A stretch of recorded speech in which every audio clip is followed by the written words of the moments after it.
Good morning बच्चा party. आज बेटा हम बात करेंगे word problem based on boat and stream. Very important question है ये। लीनियर इक्वेशन इनटू वेरिएबल में और क्वाड्रेटिक इक्वेशन के अंदर भी क्वेश्चन है। आप पहले समझेंगे इस क्वेश्चन का मतलब क्या होता है। देखो, बॉट एंड स्ट्रीम से पहले आप अपने बचपन में जाइए।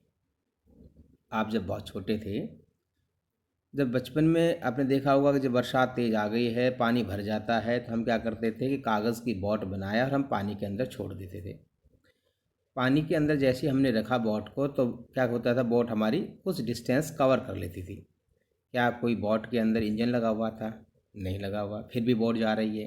क्यों जा रही है और किस डायरेक्शन में जा रही है? बेटा, वाटर जहाँ फ्लो हो रहा था आपका, जैसे माना वाटर इस तरह फ्लो हो रहा है इस डायरेक्शन में, आपने बॉट को यहाँ रखा, तो बॉट में इंजन भी नहीं है, आपने कोई स्पीड नहीं दी, सिंपल बॉट को रख दिया और वो boat towards the water, water की तरफ चल जाती है।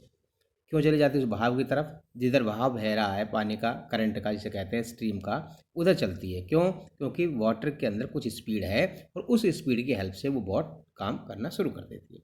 राइट। अगर अब ऐसा हो जाए कि मान लीजिए आपकी जो बोट है वो इस टाइप की बना दें आप, जिसके अंदर इंजन लगा दिया जाए और उस बोट को जहाँ वाटर फ्लो हो रहा है उसी तरफ उस बोट को चलाया जाए, तब क्या होगा? क्या बोट की जितनी ओरिजिनल स्पीड थी उसी स्पीड से वो चलेगी?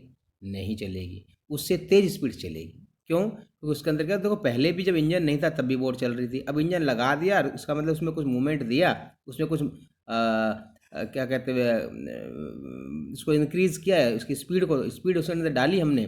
और तो स्पीड डालने के बाद क्या हो गया कि बोट की स्पीड पास आ गई और वाटर की स्पीड भी आ गई। अब ये दोनों स्पीड प्लस होकर वो बोट और तेज़ी से चलना शुरू करेगी।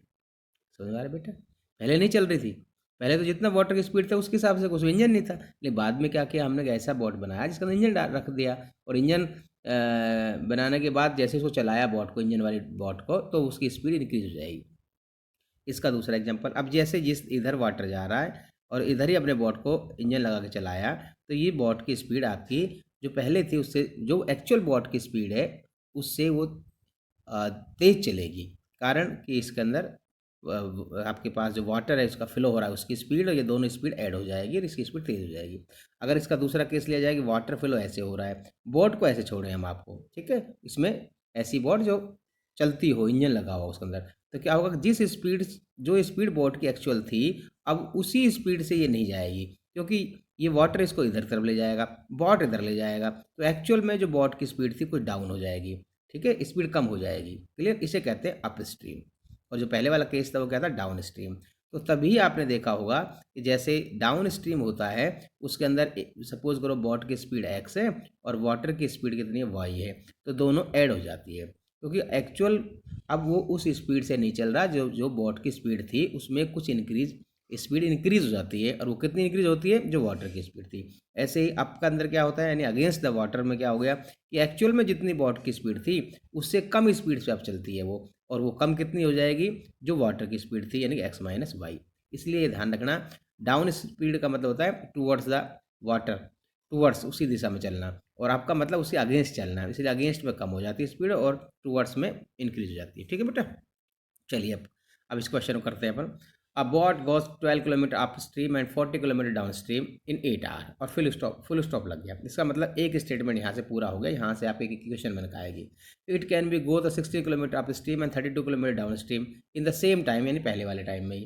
तो find the speed of the still water and the boat, यानी कि जो अगर पानी रुका हो तो उसकी एक्चुअल, मतलब आपको बताना है एक्चुअल में बॉट की स्पीड क्या है और एक्चुअल में ही वाटर की स्पीड क्या है। स्ट्रीम, करंट, कुछ भी नाम आ सकता है बेटा। ठीक है, तो हम इसको इस तरह समझेंगे, जो ट्रेडिशनल मेथड हमारा है उससे। देखिए, अब हम ऐसे समझ लेंगे इसको। अब जैसे सपोज करो ये ए से बी अब बॉट जा रही है, अब कहाँ जा रही है? अप जा रही है, यानी ऊपर की तरफ जा रही है, यानी कि against the water flow. Water तो बेटा ऊपर, वाटर तो ऊपर से नीचे तरफ आता है, तो पानी इधर तरफ आ रहा है आपका, और बॉट ऐसे जा रही है।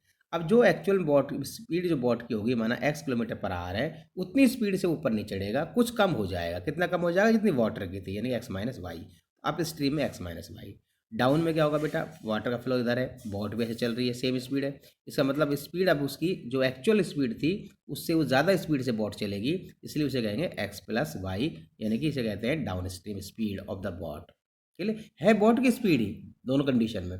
आप स्ट्रीम में भी बॉट की स्पीड है डाउन में भी, लेकिन अप स्ट्रीम में बोट की जो एक्चुअल स्पीड थी उतनी नहीं रहेगी, कम हो जाएगी, डाउन में बढ़ जाएगी। ठीक है, अब इसी तरह से हम इस क्वेश्चन को करेंगे। अब हमारे पास मैंने आपको पहले बताया था जो भी क्वेश्चन टाइम और डिस्टेंस का आ जाए फॉर्मूला टी का सोचेंगे, T equal to D by S. ठीक है, अब आप पहले कंडीशन में क्या हो रहा है, अप जा रही है, मान लीजिए कितना किलोमीटर जा रही है 12, तो फॉर्मूला आएगा D equal to D by S, T equal to distance by speed. अब यहाँ डिस्टेंस कितनी है 12 किलोमीटर पर आवर, 12 किलोमीटर दे रखा बेटा, पर आवर नहीं, स्पीड डिस्टेंस कह रहा है वो 12 किलोमीटर अपॉन स्पीड, किसकी speed, speed of the actual boat, नहीं स्पीड तो बॉट की लेनी है, समझ में आ रहा है, लेकिन बॉट की स्पीड तो लेनी है, लेकिन अब बॉट जब अप स्ट्रीम चलता है तो अब बॉट की एक्चुअल में स्पीड जो दे रखी है वो नहीं रहेगी, वो कुछ कम हो जाएगी, इसलिए इसका नाम होता है upstream of the boat, यानी कि जब अगेंस्ट द वाटर चलती है तो बोट की स्पीड क्या रहेगी, वो क्या हो जाएगी एक्स माइनस वाई, ये T1। ऐसे T2 में आएगा डिस्टेंस बाई स्पीड, तो स्पीड किसकी, बॉट की, एक्चुअल बॉट की स्पीड नहीं, मतलब जब वो डाउन जा रही है तब वास्तव में कितनी है जो दे रखी है वो नहीं, डाउन जाने पर तो स्पीड उसकी बढ़ जाएगी, तो एक्स प्लस वाई, इसलिए T1 plus T2, total time दे रखा 8 आवर, तो हमने T1 प्लस T2 कर दिया, वैल्यूज पुट कर दी, ये आंसर है। ठीक है, इक्वेशन बन गई एक। अब सेकंड कंडीशन में क्या हो रहा है, दूसरा केस पकड़ेंगे, इसमें 16 किलोमीटर अप जा रहा है, तो इसका टाइम क्या बनेगा बेटा 16 अपॉन एक्स माइनस वाई, और 32 डाउन जा रहा है तो इसका टाइम क्या बनेगा बेटा 32 upon X plus Y, distance by speed, speed of the boat in downstream, right, समझ आ रहा है बेटा, समझ आ गया, ये बॉट की स्पीड है, लेकिन एक्चुअल जो बॉट की स्पीड थी एक्स आपने मानी थी उससे बढ़ गई है ना, इसमें कम हो जाती है। टोटल टाइम दे रखा सेम, यानी 8 hour, T1 plus T2, T3 plus T4, value put किया, दो इक्वेशन बन गई बेटा। ठीक है, अब आपने इन दोनों इक्वेशन को सोल्व करने का तरीका अच्छे से पढ़ा होगा, नहीं हो तो हमारे वीडियो देखना। अब हमने यहाँ क्या कर दिया, वन, ये अलजेब्रा नीचे डिनोमिनेटर में आ रहा है, तो 1/x माइनस वाई को मैंने ए लेट कर लिया, 1/x प्लस वाई को बी लेट कर लिया, बी लेट करने से अपने पास ये इक्वेशन नई बनकर आ गई। इन दोनों को एलिमिनेशन मेथड या सब्स्टिट्यूशन मेथड या क्रॉस मल्टीप्लाई मेथड से मैंने सोल्व किया, और सोल्व करने से मेरे पास ए की वैल्यू 1/4 और बी की वैल्यू 1/8। अब किसी भी मेथड को अच्छे से करेंगे बेटा, स्ट्रॉन्ग करना मेथड, नहीं भी आता है तो वीडियो देखो मेरा। ठीक है, अब यहाँ इसके बाद में ए की वैल्यू निकल गई, यहाँ पुट कर दिया मैंने, ए क्या था 1/x माइनस वाई, ए था, क्रॉस इंटू क्या ये बन गया, वाई की वैल्यू इस तरह से 1/x प्लस वाई बी था, बी की वैल्यू 1/8 है, क्रॉस इंटू ये बन गया, ये दोबारा नई इक्वेशन बन के आ गई है। इन दोनों को फिर सोल्व करेंगे तो एक्स की वैल्यू निकल जाएगी वाई की, यानी कि speed, actual speed of the boat and speed of the water निकल के आ जाएगी। ठीक है बेटा, देखिए वीडियो ज़रूर देखें, सब्सक्राइब करें, पूरा वीडियो देखें, क्योंकि डेफिनेटली हर वीडियो में आपको कुछ ना कुछ नया ज़रूर सीखने को मिलेगा, ये मेरा दावा है आपके पास। ठीक है, चलिए आगे। अगर इसी क्वेश्चन को हम दूसरे तरीके से भी सोच सकते थे बेटा, कैसे सोच सकते थे, अप और डाउन के चक्कर में ना पढ़कर, मतलब इसकी स्पीड एक्स माइनस वाई और एक्स प्लस वाई के चक्कर में ना पढ़कर हम लेट कर लेते सीधा ही, मान लेते हैं कि लेट करिए कि अप स्ट्रीम में मान लीजिए बॉट की स्पीड यू है, ऐसा मान लिया, हमने एक्स प्लस वाई नहीं किया, हमने मान लिया कि अप स्ट्रीम में बोट की स्पीड, अप स्ट्रीम में बोट की स्पीड यू है और डाउन में बोट की स्पीड मान लीजिए वी है। ठीक है, ये स्पीड आ गई।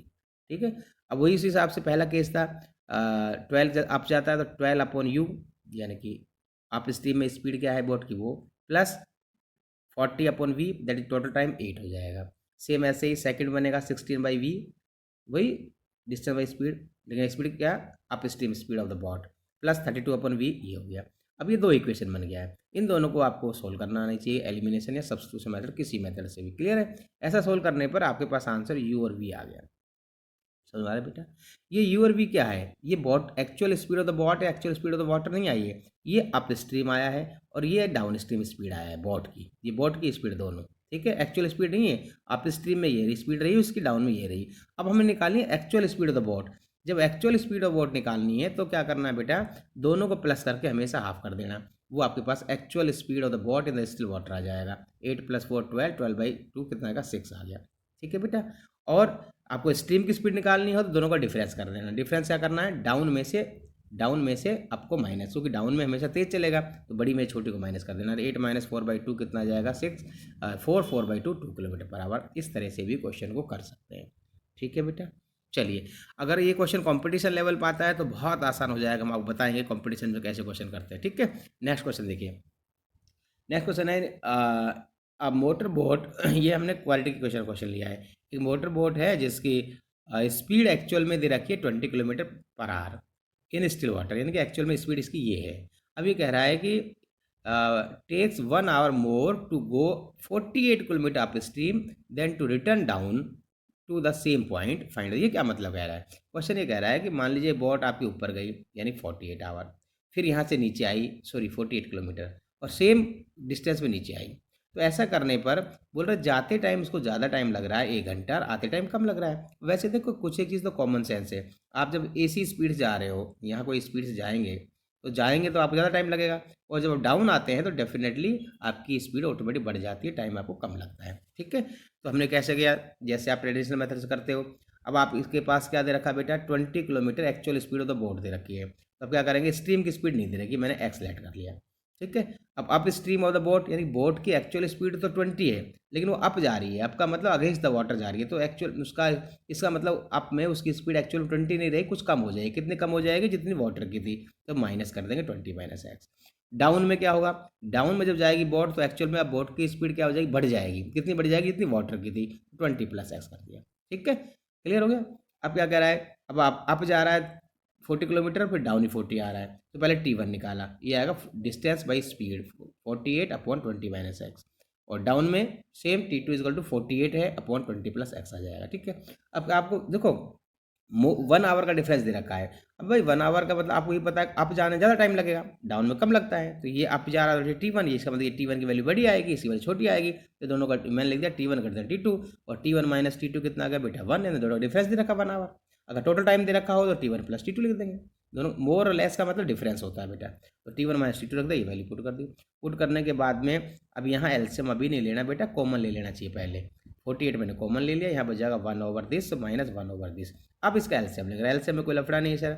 अब 1 आ गया तो इसको क्रॉस इंटू इससे कर देंगे, इसको इंटू कर देंगे, ये आ गया, और दोनों डिनोमीटर का मल्टीप्लाई कर देंगे, इक्वल टू 1 आ गया। ठीक है, लेकिन बात का ध्यान रखना बेटा, बीच में साइन किसका आ रहा है, माइनस, तो ये माइनस आएगा, तो यहाँ जैसे इसको इंटू करेंगे तो ये हमारे पास 20 माइनस एक्स है, लेकिन बाहर माइनस आ रहा है, या तो ब्रैकेट लगाइए, या ब्रैकेट ओपन करेंगे तो -20 प्लस एक्स बन जाएगा। ये गलती आप ना करें एग्जाम में। सिंप्लीफाई करिए, एक्स ये देखो -20 प्लस 20 कैंसिल जाएगा, x plus x 2x into 48, ये आपके पास आ गया 2x इंटू 48 अपॉन, ये नीचे बन रहा था a plus B A minus B, वो बन गया a square minus B square, that is equal to कितना 1। ठीक है बेटा, इसे क्रॉस मल्टीप्लाई करेंगे तो अपने पास ये रिलेशन बन के आ जाएगा। अब ये आपके पास आ गया है क्वाड्रेटिक इक्वेशन, इसको आप स्प्लिटिंग मिडिल टर्म भी कर सकते हो या फैक्टराइजेशन भी कर सकते हो। यहाँ से हमारे पास either x plus 100 equal to 0 और x minus 4 equal to 0। First वाले को 0 करेंगे, एक्स की वैल्यू -100, स्पीड बेटा कभी नेगेटिव होती नहीं है, इसलिए ये रिजेक्ट हो जाएगा, और एक्स इक्वल टू क्या हो गया 4, यही इसका आंसर हो गया। एक्स क्या हुआ आपका, स्ट्रीम की स्पीड। ठीक है, तो ये आपके पास आंसर हो गया, किलोमीटर पर आवर। यूनिट का ध्यान रखना,